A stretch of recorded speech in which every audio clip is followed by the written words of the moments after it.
Hey guys, welcome back to my channel. If this is your first time watching my channel, I'm hoping you'll stick around. My name is Jamie. I am a homeschool mom of two boys. One is in 2nd grade and one will be going to 1st grade. And then I also have a 13-month-old baby at home as well. In this video, I thought I would share with you kind of like how I plan out my school year. Like what I start with first and figure out from there how to go for the next upcoming year. So the first thing that I do is I create a calendar. And I'm going to flip my camera around a minute and show you my calendar. I create a calendar first and figure out and try to map out my days.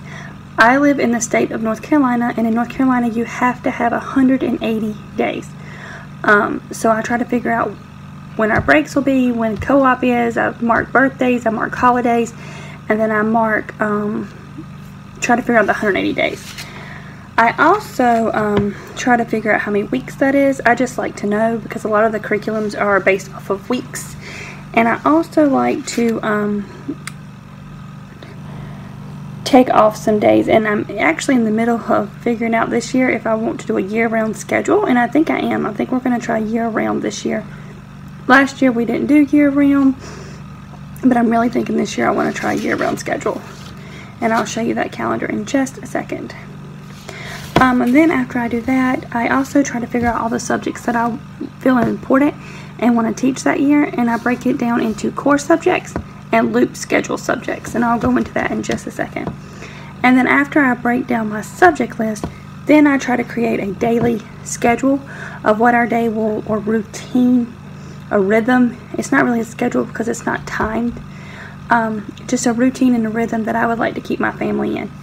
So I'm going to flip over my camera and kind of share all this stuff with you. So the first thing I do, like I said, is I map out my calendar. And this one is still in a plastic sleeve because I just used a marker to mark it out because I'm still trying to figure it out before I color code it in. And ignore the red ones. I decided not to do those. Okay. So what I'm thinking for next year is I start in July, and the green right here will utilize when I start, which will be July 13th. On the top I put numbers. This is how many days during that month we go to school. And then, like I said, the red is nothing. I was playing around with weeks. And then the yellow is our family birthdays, anniversaries, anything like that that we might want to take off or celebrate that day. And then red is actual holidays. And then the blue is the week that I'm thinking about taking off. And I have done a lot of research on this, and I have looked at a lot of different blogs. One of the ones I like to look at is a YouTube channel called Rooted in Rest, and I'll try to remember to link that down below. She is just got amazing ideas, and she does a year-round schedule. And I've been watching hers, and she said that she likes to take off every 4 to 5 weeks. So that's what I was thinking for this upcoming year. We would take off every 4 to 5 weeks. So if we start on the 13th, that's what I do. I just count out, and then I take and mark off. Like, so we would be out this blue week. Then I count, and we actually are going on vacation this week, so that's only 4 weeks, but that's okay. And then from there, I counted out 5 more weeks. And then from here to there is 4 weeks. This is Thanksgiving week. And in the past, I haven't took the whole week off. I will only take off like Wednesday, Thursday, Friday, but this year I want to try to take the whole week off. And then it's a few weeks. It's not 5, but it's 4 weeks, and then we're taking off the week before of Christmas, January, none in February, the first week in March, the first full week in April, which is actually follows Easter. We'll take off this week in May, and then it has us getting out on July 3rd. That's why this one's a little square. This up here is a vacation that we might be going on, a weekend thing. This is a square because this should be our last day of school. This puts me at 177 days. What I'm thinking though is I'll actually put a little note up here, and I'll mark it, and I'll say 3 days. That means that somewhere in the calendar I need to find 3 days. That way we won't go at all in June. I would like to give my kids off the whole month of June and then the first few weeks in July. And the way that works is, let's say my family goes on a trip to the mountains. And while we're there, we decide to visit an aquarium on a Saturday. That will then become a field trip. Or let's say we go to the zoo on a Saturday with because we go a lot of places like that on the weekends because my husband's off. That'll be considered a field trip. So I think I can make up those 3 days, the 3 extra days, quite easy, and we won't go to school at all in June. Our last day would be May 31st. Well, actually May 21st. 28th, I'm sorry, May 28th. I also have to add in our co-op days. We go to co-op pretty much every Monday, starting in September. I have not added those in just yet. The next paper that I do is, after I have planned out my calendar in my 180 days, I go ahead and make a subject list of everything that I want to teach my children the upcoming school year. So on this side I have core subjects, which is reading, language arts, math, Bible, writing, and spelling. And then on this side I have my loop subjects, which are science, history, nature studies, music, Spanish, and art. And the way these works are, I just continuously put them through a loop. When we're done teaching one, we'll go to the next one, and I just continue this throughout the week. So I don't teach all of these every day. After I do that, I like to break it down into a routine or a rhythm of how I would like our school day to look. And you'll see there's no times because I don't like to put times. Okay, so I put Monday through Friday, and then first thing in the morning we do breakfast and Bible.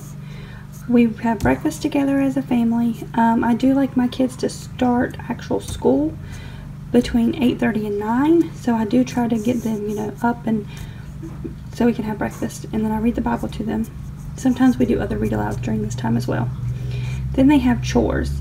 Both of my kids must complete their chores in the morning, and their chores are examples like getting dressed, brushing their teeth, putting their laundry in the dirty clothes, their pajamas, making their bed, and then one of my sons feeds our pets. My other son helps me empty the dishwasher. And after that, then when they're finished with their chores, however long it takes, I would like it to be within 30 minutes though, they must start their calendar. And when I go into their binders, I will show you what their calendar work is. They have to do a little calendar book every day, like a morning workbook. So that's why that says chores/calendar. I'm also going to use this time to go over our daily schedule. I'm creating some cards right now that have like our daily rhythm on it, and then in order, so they can kind of see what's going on for that day, and then I want to flip it over once we've completed it.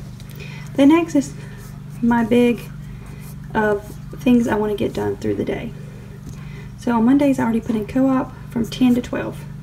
That's what time co-op is. That does not include travel time.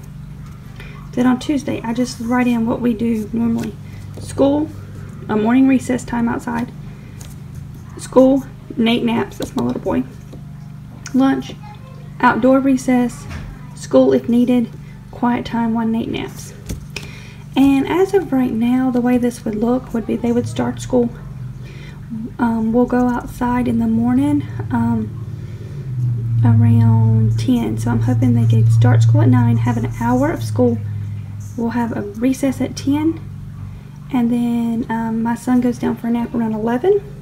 So he will go down for his nap, and we'll do school for another hour. He wakes to an hour and a half. He wakes up around 12:30. We'll eat lunch together, and then as soon as we're finished with lunch, we go outside, and we stay outside quite a long time here. We normally stay outside until his next nap, which is between 3:30. And then we will come back, and if we have any school left, we'll do it then. And then after we do that, they have quiet time while their brother continues his nap. And then in the afternoons, they have free time after that. That is the same for every day, except for Mondays. Mondays are different. Thursdays will be different because we have story time that we go to every Thursday, and that will go into play here. And we do book club some. Okay, so then I put daily list with time frames. So what I have is, over here I just put a, oh I'm sorry, this still goes with Monday. Lunch, outside play, quiet time, maps. That's all Mondays. Okay. So then starting here I have reading list with time, daily list with time frame. So Eli and Zach, that's my 2 sons. And this is for Tuesday, Wednesday, Thursday, and Friday. I like to break it down just so I can see about how much time I expect them to spend on this and what I want them to be doing when they're not with me. So the yellow highlighted is when they're working with me. If it's not highlighted, that means they're doing independent. So every day my kids we'll start with reading, and they'll do 20 minutes of reading with me, 20 minutes of reading by themselves. The reason I do it by themselves is because I can't teach both of my kids at the same time, especially their core subjects like reading. Then we'll switch. He'll do reading 20 minutes by himself. This will include like games, activities, reading quietly, just different things that I have going on there, while he does reading with me for 20 minutes. And again, 20 minutes, that's what I would like to keep it in that time frame. If it goes over, that's fine. If it's less, that's fine. I just like to have a general idea and a mock out of what I would like it to look like. After that, he'll come back to me and he'll do writing for 20 minutes. And he'll do math for 20 minutes. So he'll see me for 40 total minutes, around about, without a break. While he does that, his brother is on a Zern, which is our math curriculum, which you can see in my curriculum video, and then I will break it down and do a video just on Zern as well. And it's an online platform where it teaches him. He has fluency games, he has a practice, and he'll be doing that by himself. It walks you through it. They really don't need much help. And if he finishes early, then he can have free time, or he can play on the computer, play with Play-Doh, Legos, anything he wants if he finishes this before I'm done with his brother. If he's not finished, but I'm done with him because it doesn't take the whole 40 minutes, then he gets to have that free time until it's time for me to work with his brother. And then we just flip it.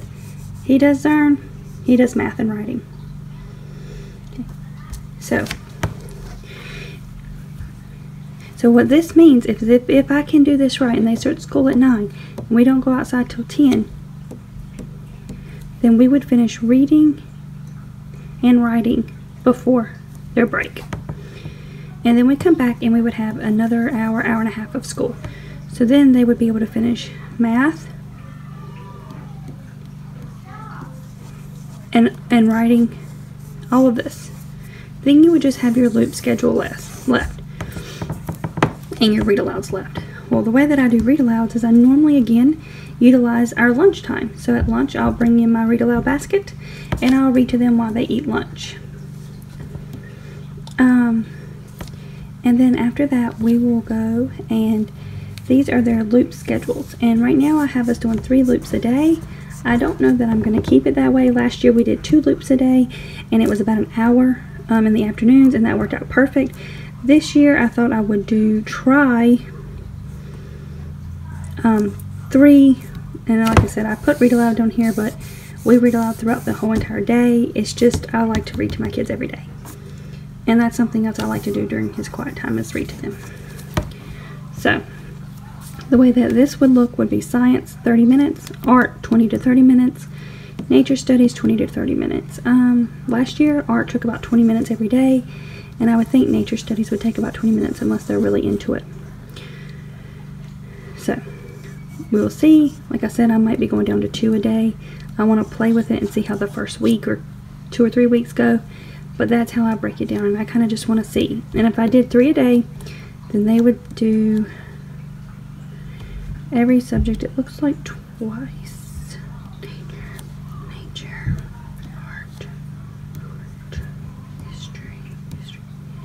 It looks like they would do everything twice a week. So this is just how I break it down. This is my calendar. And after I have planned out all of this, then I like to look in and break down their actual subjects and see about how long it would take them to finish every curriculum for the year. And I'm still working on that. Once I have that finished, I will probably show you a video of how I break it down by each individual subject. But as of right now, I have got their calendar almost completed. I really think this is the one I'm going to stick with. I just got to put in all the colors and print it. I have my subject list printed. I have a general rhythm printed, and then I have it like, just, this is more for me just to see how the day would look. Again, if this does not work for my children within the first few weeks of school, I will go in and tweak it. But as of right now, going off of last year and what we got done last year and how it worked last year, I think this would be perfect. And if you notice, I thought I wrote it on here, but maybe I didn't. My children will go to school a total of 20, 80, 90, 100, 120, 30, 170, 90, we'll just say 20 here, 190 minutes, right? 50, 60, that's 1 hour, 20, 40, 2 hours, 30, 50, 60, 70, 80, 90.